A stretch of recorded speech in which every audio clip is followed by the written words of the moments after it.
Salut, donc aujourd'hui nouvelle vidéo sur le réacteur à calcaire. Donc je vais t'expliquer à quoi ça sert et comment ça marche.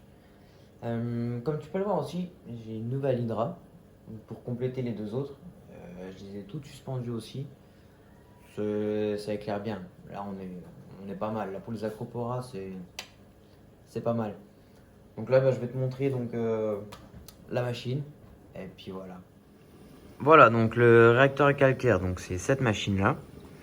Donc tu vois, donc c'est alimenté là-bas par une nourrice via la remontée, avec un petit robinet pour régler le débit, qui est relié donc à la pompe. Et en fait, c'est très simple.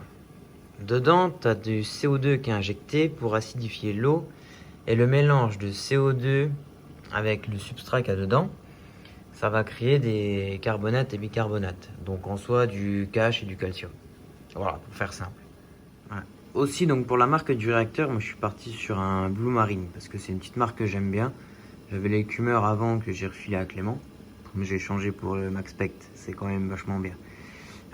Bref, du coup, le CO2 s'est injecté donc par là, donc il y a un anti-retour. Alors, ce qu'il faut savoir, c'est que c'est quand même mieux d'avoir un pH mètre. Donc le pH mètre, c'est ça. Ça te donne la valeur en pH qu'il y a dedans avec la sonde là. Le mieux, c'est encore de le raccorder à une électrovanne. Donc l'électrovanne, ça va être ça. Voilà. En fait, Comment ton pH va monter si tu n'injectes pas de CO2. Et le pH mètre là va dire à l'électrovanne, envoie du CO2 et je veux ce pH là. Donc là, on n'en voit pas parce que le pH est un peu bas. Je l'ai réglé à 6,50. Et voilà, donc si t'as pas ça, franchement, c'est un peu galère à régler.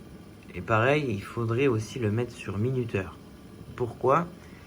Parce que sinon, ton KH et ton calcium vont monter tout le temps. Et ça va monter. Donc après, pour le CO2, là tu vas te régler à 1 bar à peu près, environ. Essaye de pas trop dépasser 1 bar 5. Parce qu'après l'électrovanne elle aime pas. Donc là, ça c'est ton niveau de CO2 dans la bouteille. Donc tu vois là c'est une bouteille de 2 kilos. Donc Clément me l'a peint. C'est plus sympa que d'avoir une bouteille bien grise dégueulasse. Là, elle est en dégradé bleu et blanc. Là, il y aura un petit sticker après. Bon, bref, ça, c'est la parenté.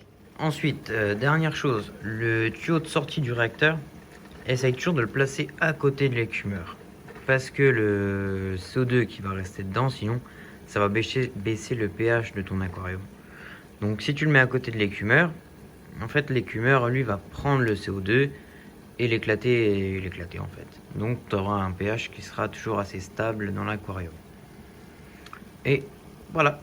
Donc le réacteur en fait, donc ça sert à maintenir des paramètres stables, donc que ce soit calcium, magnésium et KH, donc ce qui sont assez importants pour les coraux, même en fait très importants. Donc j'espère que tu as compris. Si c'est pas le cas, n'hésite pas à me demander. J'essaye de faire vraiment plus simple. Mais garde en tête que voilà, il faut le mettre sur programmateur, il faut bien régler, il faut faire tes tests tous les jours en attendant qu'il se stabilise et en fonction de ta consommation. Et, et puis voilà. Donc si jamais tu as des questions, n'hésite pas à me demander. Et voilà, donc c'est la fin de cette vidéo. Donc si pareil ça t'a plu, n'hésite pas à t'abonner, à commenter, à mettre un petit j'aime, partager. Et puis voilà, donc à bientôt.